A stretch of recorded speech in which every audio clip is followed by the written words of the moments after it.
Welcome to another Varsity Sports Update where we cover South Dakota High School basketball, and we had a very busy week in South Dakota High School basketball, but we're going to start with our game of the week, which featured Yankton against O'Gorman. Yankton came in ranked number 2 with just 1 loss on the season. O'Gorman only had 2 losses to South Dakota teams coming into this game and made it into the top 5 for the first time in a couple of weeks. So let's go to the highlights and check out how this game unfolded. Yankton brought a big crowd, and the O'Gorman crowd was pumped up as well. Jack Cartwright gets this thing started out, driving it right to the hole and scoring 2 early in the first quarter. But the first quarter, make no mistake, belonged to this guy, Matthew Moores. The step back 3, no problem for Matthew, and he says, I'll try that again.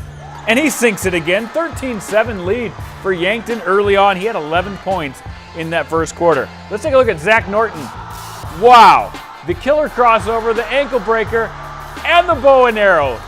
Gotta love it. You can see the crowd loves it. Even Steve Keeter, the athletic director, loved it too.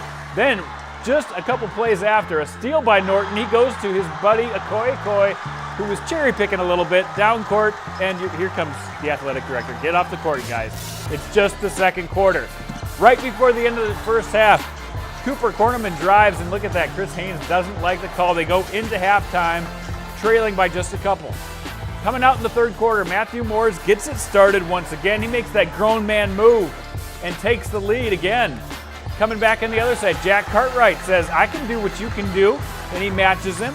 And then Moores says, you know what, it's time to get going. Chris Haynes agrees, it's time to get going. Another fadeaway move over Canyon Bauer, who held him in check for a lot of the night, but that was a big shot, and that got them up by 2 points. And then high off the glass, do you see how high off the glass that was? Jack Cartwright comes right back for O'Gorman, and then a beautifully drawn inbounds play. Okoye receives the inbound, and he receives the bucket at the end. O'Gorman up by 5. But then Yankton with a comeback, they would tie the game 44-44 with just about 3 minutes left in the game. And that's when it's Luke Ronsick time. Yes, Luke Ronsick came out in the fourth quarter and lifted the Knights. Huge shot right there, and then goes to the corner and gets one more. Luke Ronsick seals the game for the Knights. You can tell he is excited. Woo! Yeah, that's right. Go. And then to seal it off, they needed some free throws. Jack Cartwright with the retro 11s makes it look easy, and they take the win. The only second time that Yankton's lost this year. O'Gorman with the 55-51 win. Let's hear from the winners at the end of the game. Yeah, it's crazy. It's fun to play in this kind of atmosphere, and I think we all enjoyed it. We embraced the moment. It was a lot of fun. Quite frankly, if you're playing at any other place, I don't know if we come out on the top side of this, but really happy for our guys. This is huge, especially when we're battling the 500 mark. You know, we got to get above 500, and I don't know, Yankton's, like I said, they're a very good basketball team, so this is huge for us. Well, I'd say Canyon Bauer, best defender in the state. He's my guy, you know. I love that kid. He has the most heart I've ever seen, so anytime we have him on a guy, I'm taking him. He had Canyon Bauer in his face the whole time, and just a tremendous athlete, player. Obviously, he's very, very good. Everybody's trying to control him or get him under wraps, if you will. But again, hats off to Canyon Bauer and Okoye for trying to guard him and keep him to limit. So a huge midseason win for O'Gorman. Get back over 500. Now remember, they lost a couple of games to some very good teams, Findlay Prep, and they also lost to Minneapolis North. So those losses make their record look a little bit different than they're actually playing right now. Both teams playing really tough. It's just a foretaste of what we are about to experience in AA basketball this season. Very exciting. All right, let's move on to the game ball now, and a ton of great nominees coming in from you guys out there. I appreciate when you send me stats and updates of who have been the top performers of the week. I'll mention a couple before we get to the game ball winner. Nick Whitler, back-to-back 22-point games. One of those handing Timberlake with their first loss of the year. He plays for Sully Buttes. Braden Pepe of Timberlake scored 28 points in a game. They were trailing by 14 points, came back and got an 11-point win because of the way Braden Pepe played down the stretch. Tex Janis of Little Wound, a 30-point, 10-rebound game. Those are very hard to get. Nate Nielsen of Sisseton We watched him at the Pentagon last Saturday, and he absolutely torched it. He continues to torch it for Sisseton. Camden Belos of Parker, 25, 14, and 21 last week. That is how you get it done. Solomon Bach scored 29. It's hard to score 29 points in AA basketball for Watertown against Sioux Falls, Washington. And how about Connor Libis? This guy's averaging 28 points per game this year. Had a 34-point game and a 25-point game last week. He continues to torch it for Del St. Mary. But the winner of this week's game ball is Alejandro Rama. How about Alejandro? This guy leads the state in scoring at over 33 points per game. Put up 39 points this Saturday against George Little Rock and also had 10 steals in that game. Who does that? Well, Ali does that. He had a great game, but it's pretty much par for the course. Like I said, leads the state in scoring, leads the state in steals. Our season's gone pretty good so far. That's our second loss of the season. Right now, we're currently ranked like 4th in the state by most media. So we're having a pretty good positive season, beating some top teams. Last week we beat number 3 Pine Ridge. So that was a big win for us, and so far our season's gone pretty good. I'm just looking forward to learning, even the wins and losses. We just lost that game, but that's a big learning lesson for us to go back in our next practices and work on boxing out and work on handling taller teams like that. He's having a tremendous season for Red Cloud. All right, one more game ball to hand out. We're on the girls' side, and again, a lot of great performances coming in. How about Oakley Jandrew? Oakley Jandrew, not necessarily the top scorer for Highmore Herald, hasn't been a power all season, but she came out with a huge game, 22 points, 15 rebounds in their win over Wessington Springs last week, and that was an overtime victory. Absolutely great performance for her, and took the team over 500 for the year. So congrats on the game balls for this week. All right, let's move on to the basketball forecast. And the basketball forecast includes what's coming up over the next couple of days throughout the week. And the biggest thing that we're going to talk about is the Hanson Classic. Last week was the girls' Hanson Classic. Had a lot of games live up to that hype. This Saturday in Mitchell at the Corn Palace from 9 a.m. to about 11 p.m.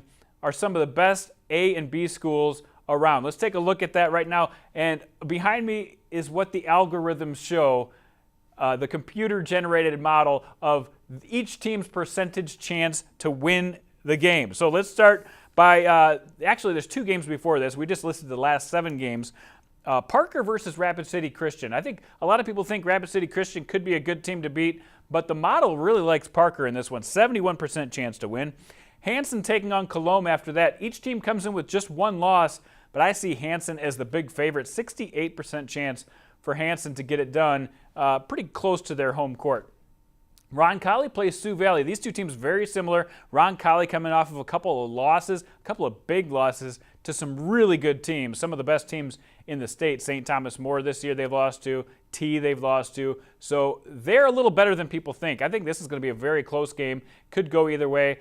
And Aberdeen Christian, maybe the team that we haven't heard very much about. They are undefeated, folks, and they have played a very good schedule. 64% chance for them to take it to Viborg Hurley, who has just the 1 loss on the season. The next game, Clark Willow Lake and Timberlake. These 2 teams, both undefeated coming into Tuesday. Timberlake suffered their first loss of the year. One thing about Timberlake, though, every single team on their schedule has a 500 or better record, and they were undefeated up until losing to the defending champs on Tuesday. So I think they're going to come in a lot better than people think against the number 2 team in Class B. Clark Willow Lake, Jacob Prouty and company are getting it done as good as advertised. That one's going to be very close. So as you can see by this model, if you come to that 6 o'clock through 8 o'clock game, I mean, this thing could go either way for both teams. And then the one I'm looking forward to the most, Bridgewater Emory takes on White River. Bridgewater Emory, the number 1 team in Class B. I think most people thought the computer might pick them. Actually, it's White River who gets the nod with a 51%, barely, chance of winning. They have had a tremendous schedule this year and have overcome every single obstacle in their way. They've beaten teams over 500, including Colombe, Pine Ridge, Omaha Nation out of Nebraska, Jones County, and Little Wound with no problem whatsoever. I think that makes them very tough. And then the nightcap is a Class A bout with 2 undefeated teams within their state. T area has beat every team they've come across and beat them pretty good this year, but people aren't talking about St. Thomas more. Another team that has hurdled every single obstacle in their way so far this season.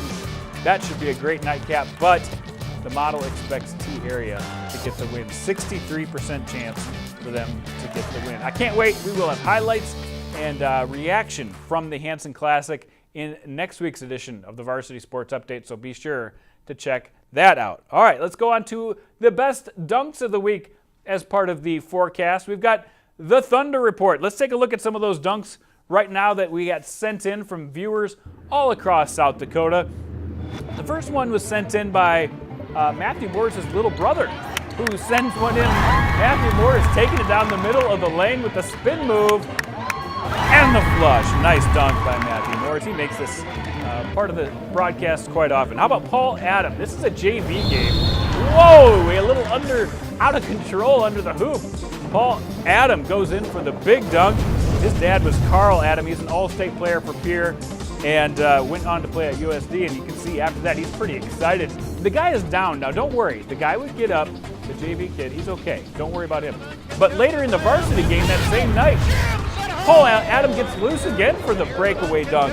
And big dunk for that junior, 6'6". He's going to get more and more playing time as we move on. Thanks for sending those in. All right, Harrisburg has two to send in. Isaac Brower. Now he's right-handed, guys, so he gets the left-handed steal and then puts it down with his left hand. That's impressive. That is impressive. And then Blair Slaughter, you might have heard of him. He's one of the best athletes on Harrisburg's team. He gets a breakaway dunk as well. His older sister, Sammy Slaughter, one of the best athletes South Dakota volleyball in the last few years. And Dylan Poirier of Rapid City Stevens. This is an underrated great dunk. He got some serious hang time on this one, folks. Nice dunk by Dylan Poirier. And now we'll move up to Groton. Now, this is how you get to break the press. You take all the way by yourself and you weave in and out of the defense. Jonathan Doden gets the dunk after breaking the press single-handedly. Great job. I mean, we saw this earlier in the highlights, but Okoye, a little bit of cherry picking. He's kind of hanging out down court, picks up the sweet dunk, and that gave them a big lead in the first half. Everybody goes crazy, and everybody loves dunks. Keep those dunks coming. We love to see those sent in, and almost all of those were sent in by you guys out there, so keep that up throughout the week. All right, can't wait for another exciting week of high school basketball. Make sure to tune in next week for our Varsity Sports Update. Like I said, we'll have highlights of almost all of the Hanson Classic games. Plus, we've got a 1 versus 2 battle with Corsica Stickney hosting Ethan in girls B basketball. That's Friday night. We hope to have highlights of that for you as well. Until next week, we'll see you later.